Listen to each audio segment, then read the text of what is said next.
Minhas caras e meus caros amigos, quero saudar, evidentemente, o Dr. Paulo Portas, Vice-Primeiro-Ministro e Presidente do CDS-PP, com quem partilhei responsabilidades realmente grandes nos últimos 4 anos, à frente de um governo que os portugueses escolheram há 4 anos atrás para fazer, sobretudo, aquilo que preocupava a generalidade dos portugueses: tirar Portugal do resgate financeiro, devolver-lhe a credibilidade, devolver-lhe a soberania e, por isso, também devolver-lhe a liberdade, que é aquela que nós temos hoje, para construir um futuro bem melhor do que aquele que nos ofereceram em 2011. Obrigado, Paulo Portas. Cumprimento também os presidentes das Juventudes do PSD e do CDS, o Simão Ribeiro e o Miguel Pires da Silva, que têm sido, com todas as suas equipas, com todos os jovens que conseguiram mobilizar, uma das forças grandes desta nossa campanha, e por isso me parecia até muito justo que os pudéssemos distinguir nesta fase final da campanha, dizendo-lhes que se há uma razão também para estas eleições abrirem um futuro com muito mais esperança para os jovens, foi porque os jovens acreditaram muito em tudo o que fizemos e têm hoje uma grande esperança no país que podem construir.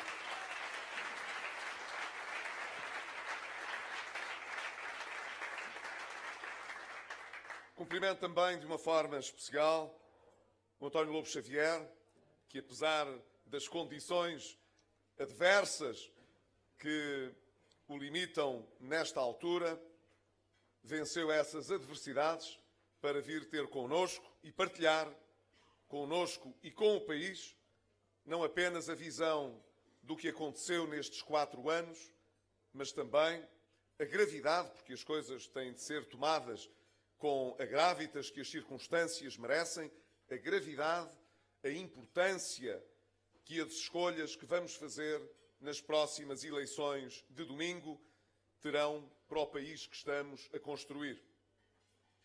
Não vou repetir aquilo em que me revi da sua intervenção.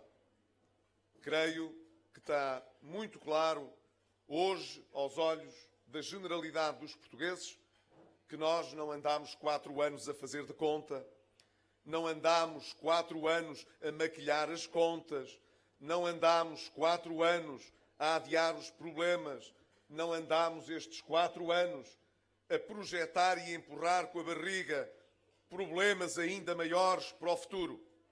Estivemos estes 4 anos em permanente contacto com a realidade. E a realidade que o país conheceu é aquela que cada português recorda. Difícil, mas superável.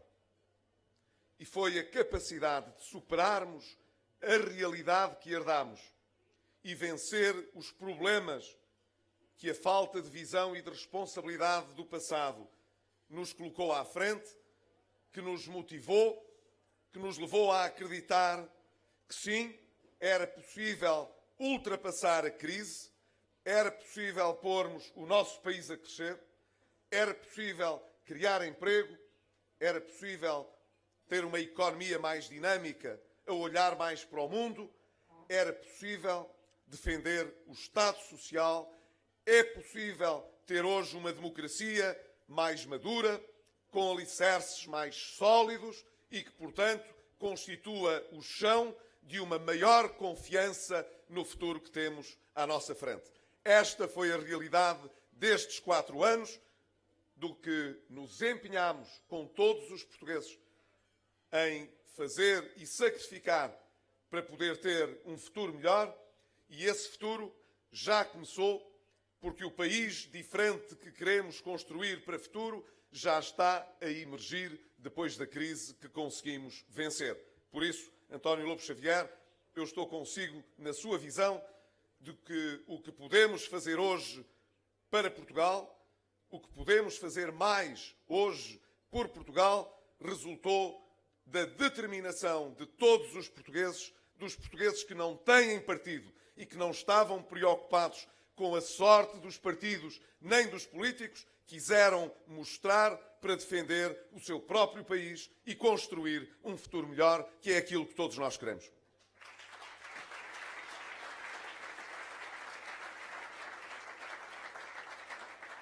Hoje, neste encontro também, predominantemente com jovens, queria também salientar que normalmente tudo tem uma causa. Às vezes é preciso ir fundo às verdadeiras causas para percebermos os problemas que temos e, sem atacar muitas vezes as causas dos problemas, nunca estaremos a resolvê-los verdadeiramente. Quando não olhamos com a atenção devida para as causas das coisas, em regra, condenamos-nos a correr atrás do prejuízo quando é tarde demais. Em Portugal, em 41 anos de democracia, andámos atrás do prejuízo várias vezes. E várias vezes tivemos de fazer sacrifícios grandes, tarde demais, porque não houve a responsabilidade e a visão no tempo certo para construir um futuro diferente.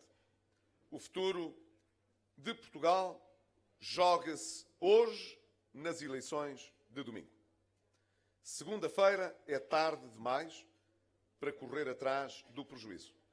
É domingo que as nossas escolhas para o Portugal que queremos fazer se têm de concretizar com absoluta consciência do que está em causa. No que respeita aos mais jovens, há, sobretudo, creio eu, duas coisas que estão em causa. No resto, deixem-me dizer-lhes, tenho uma enorme confiança nos jovens portugueses, na juventude portuguesa, e tenho a certeza de que essa juventude não está à espera que sejam os governos a resolver-lhes todos os seus problemas, porque elas sabem muito bem, todas essas pessoas jovens que o país tem, que é mais fácil o Estado não atrapalhar para que eles possam construir o seu próprio futuro.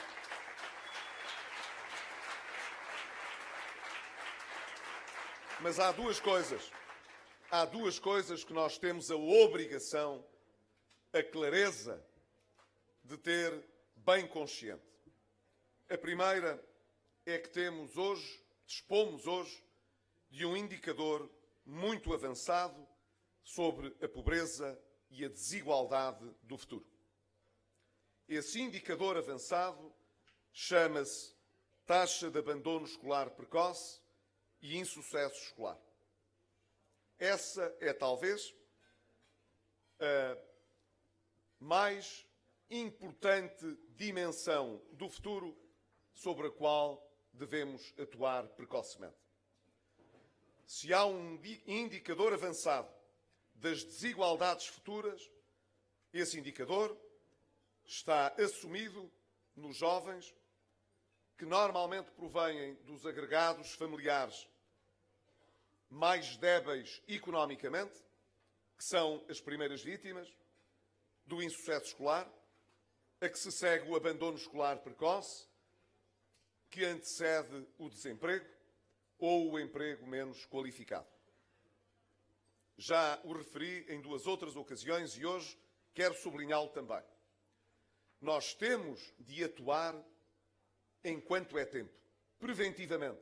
Não é quando é tarde demais. Não é só quando temos os resgates financeiros. É também quando olhamos para a igualdade de oportunidades. Nós temos, felizmente, uma sociedade que tem um Estado social que provê às necessidades de solidariedade. E ainda hoje de manhã, dado que hoje é o dia do idoso, o recordei aos mais velhos, aos nossos idosos.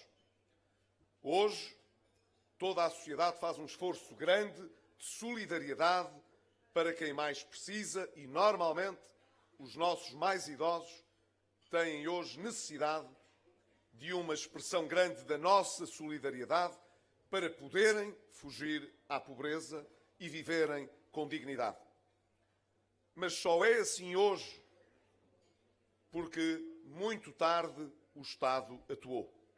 Tivesse havido Estado Social quando as pessoas acederam ao mercado de trabalho e ajudaram o seu país a crescer e a transformar-se, tivesse havido Estado Social nessa altura e hoje a sua velhice seria muito melhor, talvez carecesse de menos solidariedade, porque todo o país teria feito o que era justo na altura que era certa.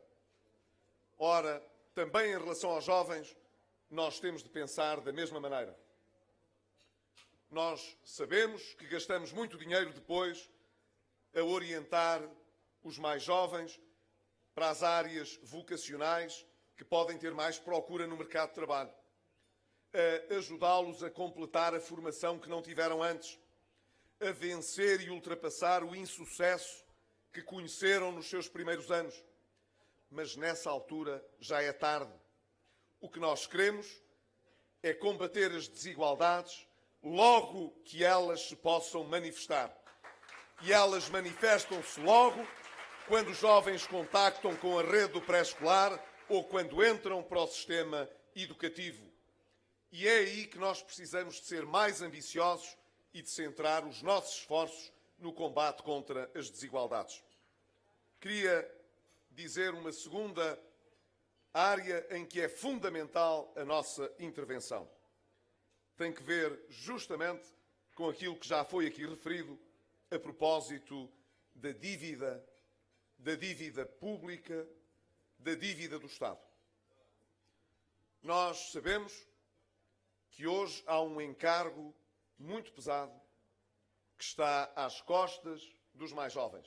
E digo às costas deles porque todos suportamos os encargos dessa dívida quando pagamos os juros dessa dívida. E essa pesada herança não desaparece de um dia para o outro. E os mais jovens serão aqueles, com certeza, que mais tempo terão pela sua frente o encargo de pagar as dívidas do passado. Creio que foi, ele não está aqui hoje, mas não levará a mal que o cite, que foi o Dr. Paulo Rangel quem, há alguns anos atrás, falou da necessidade de libertar o futuro desse fardo da dívida. E eu quero dizer que não temos feito outra coisa estes 4 anos. Ainda há pouco mais de uma semana, o INE divulgou a Bruxelas aquilo que era o procedimento por déficit excessivo, aonde está retratada a nossa dívida pública. Hoje o Banco de Portugal atualizou essas séries estatísticas a partir de 2011.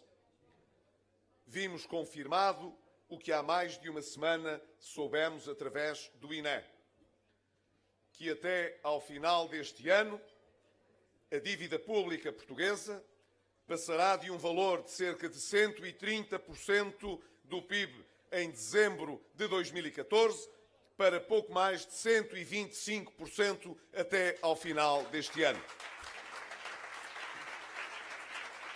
Quer dizer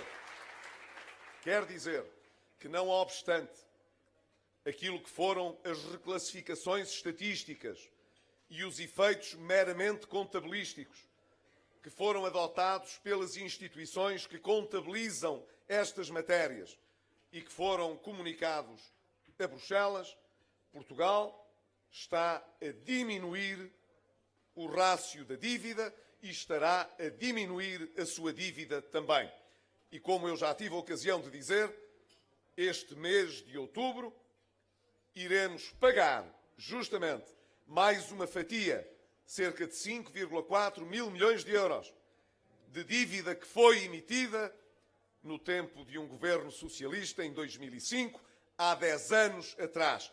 Mais 5.400 milhões de euros de dívida que vamos pagar e de menos juros que, por isso, precisaremos de pagar para o futuro. Mas fizemos mais nestes 4 anos, porque também pagámos antecipadamente dívida ao Fundo Monetário Internacional. E assim as condições de mercado o permitam, e ainda pagaremos mais antecipadamente, de modo a poupar nos juros nos próximos anos. Estamos, portanto, a libertar o futuro.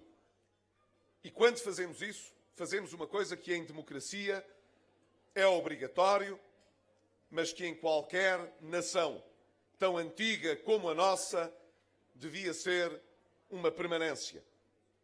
Garantir que os que vêm depois de nós têm, pelo menos, tantas possibilidades de escolha como nós tivemos. Quer se trate dos nossos recursos ambientais, quer se trate dos nossos recursos financeiros. Cada geração deve ter a possibilidade de acrescentar ao que recebeu. E esse é o sentido do progresso que nós temos vivido em Portugal. Mas cada geração que vem depois de nós tem de ter uma pequena parcela, pelo menos, de mais liberdade para escolher, para poder também ir mais longe do que a anterior. E isso nós estamos a construir em Portugal e estamos a construir com a juventude portuguesa. Concluo dizendo, este domingo nós escolheremos o que queremos para Portugal nos próximos anos. Já aqui foi dito, há quem tenha plano A, plano B e não sei quantos outros planos.